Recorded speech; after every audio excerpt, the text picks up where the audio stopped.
Assalamualaikum warahmatullahi wabarakatuh. Tabi pun sahabat channel Eka Vendiaspara, kita bertemu lagi dalam acara cerita sekala. Minak muari sunyini sahabat, mohon maaf karena 2 minggu ini cerita sekala sedang tidak tayang, dan kita akan tayang lagi mulai sekarang. Tetapi kita berganti hari, mulai hari Senin. Hari Senin jamnya tetap jam 15.00.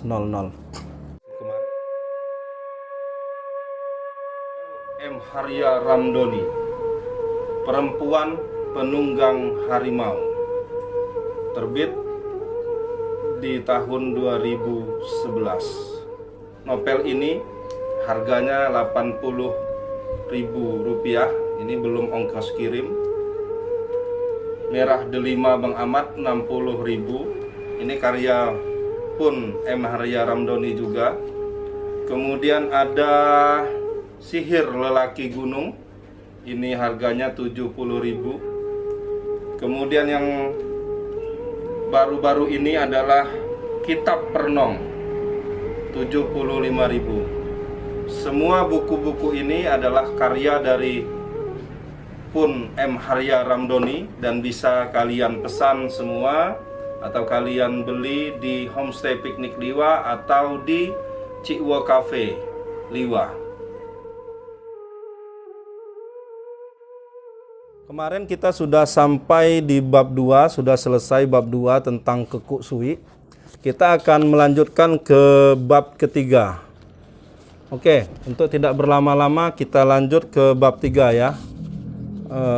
Sahabat channel Eka Vendiaspara semuanya. Bab 3 judulnya Buai Tumi. Tayuhan agung itu mewartakan kebesaran sebuah wangsa, mempesona hadirin yang mulia dan para jelata. Namun diam-diam juga hendak menutupi kejahatan kaum bangsawan kepada kemanusiaan. Kekuk suwi mendengar suara teriakan puluhan orang bersahutan memanggil namanya. Mulanya suara-suara itu terdengar lamat dari kejauhan. Semakin lama suara-suara itu semakin dekat. Ia mengira telah berpindah alam menyatu dengan para leluhur. Berada dalam pangkuan kasih dewa-dewi. Kekuk suwi bersyukur bila para dewa mematikan seluruh indranya dan menerbangkan jiwanya menuju nirwana abadi. Sayangnya, pintanya terbentur takdir. Dewata masih panjangkan usianya di dunia. Dewata belum berkenan mematikan seluruh indranya. Suara-suara yang didengarnya bukan suara leluhur yang dirindukannya. Bukan pula suara para dewa dari alam tak tergapai. Suara-suara itu suara yang fana. Teriakan bala tentara skala berak yang mencarinya sejak semalam. Mereka lalui angkernya belantara Hanibung demi mencari sang pangeran. Bersenjatakan pedang, tombak, dan parang, mereka tebas alang-alang raksasa dan rumput berduri yang memenuhi hutan Hanibung. Belantara Hanibung terletak di lereng Gunung Pesagi yang dikeramatkan seluruh kasta di skala berak. Menurut hikayat dari masa yang entah bila, Gunung Pesagi dan persekitaran hutan Hanibung adalah tempat pertama kali Puyang bangsa Tumi turun dari kahyangan. Mereka lalu menyebar dan berpinak ke seluruh wilayah negeri. Itulah mengapa negeri itu diberi nama Skala Berak, yang berarti tempat bersemayam dewa-dewi. Semua orang di dataran tinggi itu percaya bahwa nenek moyang mereka adalah para dewa yang turun ke bumi dan menyerupa sebagai manusia. Itulah sebabnya mengapa tak mudah bagi para prajurit membangkitkan keberanian mereka memasuki rimba Hanibung. Bukan hanya rintangan alam yang mereka takutkan, melainkan legenda mistik tentang kegaiban tidak terkira juga membebani para prajurit pilihan. Tiba-tiba aura magis memenuhi udara Hanibung. Riwayat-riwayat purba masih tersimpan dalam ingatan rakyat skala berak. keyakinan terhadap dongeng-dongeng kuno yang dituturkan para tamong dan para tuyuk dalam Hahiwang dan Muaya yang dinyanyikan para tetua disebut bahwa tempat itu merupakan wilayah suci, tempat berpulang leluhur yang kembali ke wujud asalnya sebagai dewa. Di sana mereka bersemayam bersama para jin dan juga lelembut beragam rupa. Kini keterpaksaanlah yang membuat para prajurit memberanikan diri memasuki rimba belantara ini. Inilah titah pun beliau Ratu Sukomong yang tak mungkin ditampi. Kesatuan prajurit yang dipimpin perwira prajurit Nabau Handa itu berjalan bergandengan tangan dan saling menjaga jarak. Bahkan bersuara pun mereka tak hendak. Tidak boleh ada yang terpisah dari barisan. Barang siapa tersesat karena memisahkan diri, maka rekan-rekannya enggan bertanggung jawab. Kadang-kadang keberanian mereka muncul, seringkali nyali ciut berloncatan di dalam dada, tatkala suara-suara aneh terdengar sayup-sayup. Ada suara perempuan mendendangkan bebandung dengan merdu. Ada suara puluhan lelaki melantunkan puja-puji kepada para dewa. Inikah suara-suara para puyang bangsa Tumi yang dikisahkan para tamong? Mereka tengah berhadapan dengan jiwa-jiwa halus yang tak nampak, jiwa-jiwa abadi yang dilindungi dewata. Sekali waktu mereka mendengar tangisan bayi lamat-lamat di kejauhan, atau tawa riang sekumpulan anak-anak tidak jauh dari situ. Apabila para prajurit menengok ke atas, puluhan burung raja wali dan burung bangau berkitaran memenuhi langit Hanibung. Ribuan pokok skala menjulang tinggi bagaikan raksasa yang siap menelan siapa saja yang melewati belantara itu. Tidak peduli yang melewati hutan ini prajurit pilihan seperti Nabau Handa dan anak buahnya. Siapa yang tak ciut berhadapan dengan keangkeran abadi semacam ini? Pun beliau pangeran ada di sini, pekik seorang prajurit kepada rekan-rekannya. Serentak seluruh prajurit berlarian menuju asal suara. Mereka temukan pangeran muda tergeletak lemah di bawah salah satu pohon skala. Ia begitu lemas, serasa jiwanya telah berpisah dengan raga. Lelah yang menghujam akibat berlari tanpa henti disertai keterkejutan tidak terkira. Kepergian Seperdu membuat ia merasa tiada guna hidup sebagai seorang lelaki. Gairah hidupnya telah hilang bersama berpulangnya Seperdu. Kekuk Suwik menangis. Air mata kembali tumpah membasahi wajah tampannya. Tubuhnya bergetar hebat bila mengingat ayunan pedang Algojo memutus leher kekasihnya. Rasa takutnya pun semakin rebak tatkala mengingat sebentar lagi ibunya akan mengawinkannya dengan Kambang Melau, sepupu tirinya. Sementara tak setitik pun rasa cinta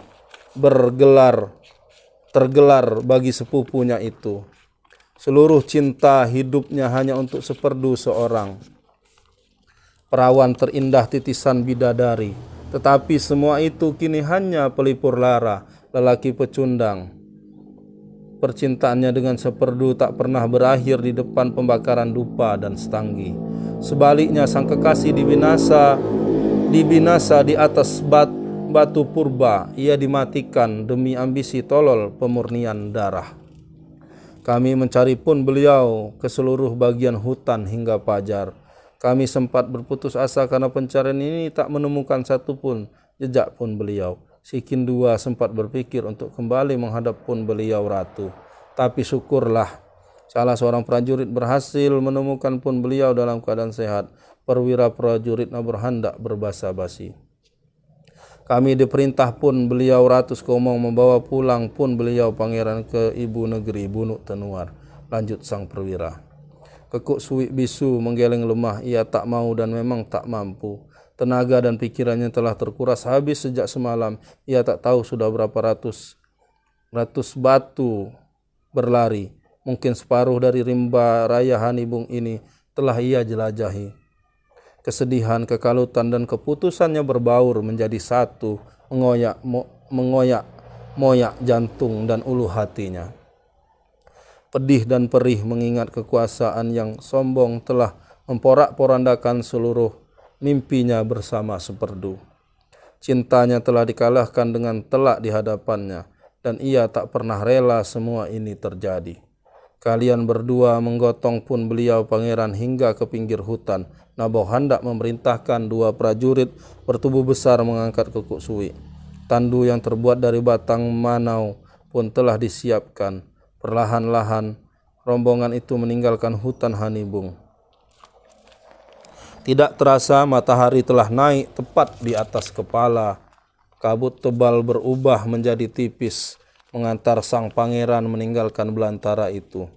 Pupus rencana Kekuk Sui melarikan diri bersama Seperdu. Lenyap sudah mimpinya membangun kehidupan baru di Tanah Harapan. Sebentar lagi ia akan berjumpa dengan kenyataan yang tak pernah dikehendakinya. Di atas tandu ia membayangkan kenyataan ia akan merudah paksa dirinya sebagai pecundang seumur hidup, tanpa sedikit pun daya untuk membebaskan diri dari cengkraman ibunya. Kini kepasrahan adalah yang tertinggal di dalam jiwanya. Kepasrahan yang memaksanya menjadi lelaki muda penurut dalam sangkar emas buatan Ibunda Ratu Sekomong.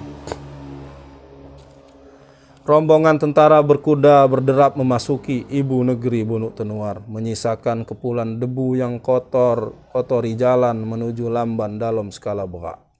Ratusan orang berdesakan di pinggir jalan menunggu rombongan itu. Mereka tidak peduli dengan jerebu yang memenuhi udara. Mereka ingin memberi tabik sepenuh hati kepada pun beliau pangeran yang mereka cintai. Sejak tengah hari telah tersebar warta bahwa pun beliau pangeran Kekuk Sui akan melewati jalanan itu. Sebuah kesempatan yang langka, bisik mata-mata kerajaan yang menyebar di antara mereka. Tugas kesatuan mata-mata kerajaan adalah memupuk rasa cinta dan pengorbanan seluruh rakyat kepada kerajaan Skala-Beka dan seisi Lamban Dalom. Pekerjaan yang semakin penting semenjak pemberontakan kaum hamba di sekitar Bahwai dan Hau Kunjel kembali marak. Desas-desus menyebutkan bahwa perlawanan kaum hamba didalangi sekelompok lelaki yang mengaku penganut agama baru bernama Jalan yang Lurus. Mata-mata kerajaan telah mendapatkan kepastian bahwa Maulana Nyerupa yang membunuh suami pun beliau Ratu Sekomong termasuk di antara lelaki-lelaki durjana itu. Maulana Nyerupa menghilang 13 tahun yang lalu setelah membunuh pun Pangeran Umpu Betawang. Kabar burung menyebutkan ia bersama ayah dan beberapa saudaranya menimba ilmu agama barunya di sebuah kerajaan di utara bernama Perla Darussalam. Hari ini Maulana Nyerupa muncul kembali di tanah bumi Skala-Beka dan membuat kekacauan. Tugas mata-mata kerajaan untuk menggalang kesetiaan rakyat pun menjadi semakin berat. Sementara itu para jelata menunggu dengan sabar hingga petang hari menyapa. Tua, muda, remaja, dan kanak-kanak rela menunggu di bawah teriknya Dewa Surya. Bagi mereka yang tinggal di wilayah pinggiran Bunuk Tenuar, bertemu dengan pun beliau Ratu Sekomong dan pun beliau Pangeran Kekuk Sui merupakan kesempatan langka. Maka kesempatan menyambut berlalunya Kekuk Sui tidak boleh disia-siakan. Bahkan melihat bendera kebesaran Melasa Kepampang melintas di hadapan mereka sudah cukup sebagai pengobat rindu kepada sang pengayom. Perlahan tapi pasti pasukan pengawal pun beliau Pangeran Kekuk Sui melintas di hadapan ratusan orang yang sabar menunggu. Kereta kuda yang membawa Kekuk Sui menyusul di belakang. Prajurit pejalan kaki dan beberapa prajurit berkuda menutup pengawalan di belakang kereta kuda. Gemuruh suara rakyat menyambut ketibaan sang pangeran. Canang dibunyikan sebagai tanda hormat yang takzim. Selamat datang kembali ke ibu negeri Bunuk Tenuar. Yang mulia pun beliau pangeran, seru gadis-gadis pekon dari pinggir jalan. Kekuk Sui tidak menyahut, ia masih bergelut dengan kesedihannya. Sejak berangkat dari Hanibung tengah hari kemarin, ia sama sekali tidak bersuara. Makanan dan minuman yang diantar pelayan pekon pun ditampiknya. Ia pesimis kesedihan ini akan menemui akhirnya. Kegalauan ini akan terus meraja mendera seumur hidup. Betapa pilu hati Kekuk Suwi jika mengingat nasib buruk yang menimpa kekasihnya. Aku telah berdosa kepada engkau, wahai Seperdu, ucapnya dengan nada getir. Lamunan Kekuk Suwi seketika buyar ketika suara jeritan melengking terdengar susur menyusur menegakkan bulu roma. Kekacauan demi kekacauan muncul, kemudian orang-orang berhamburan mencari selamat. Puluhan panah yang diperkirakan beracun menyongsong rombongan bala tentara kerajaan. Sekejap saja situasi berubah. Suara lolongan puluhan prajurit yang mati seketika atau terluka parah memporak-porandakan barisan kawal pribadi Pangeran Skalabra.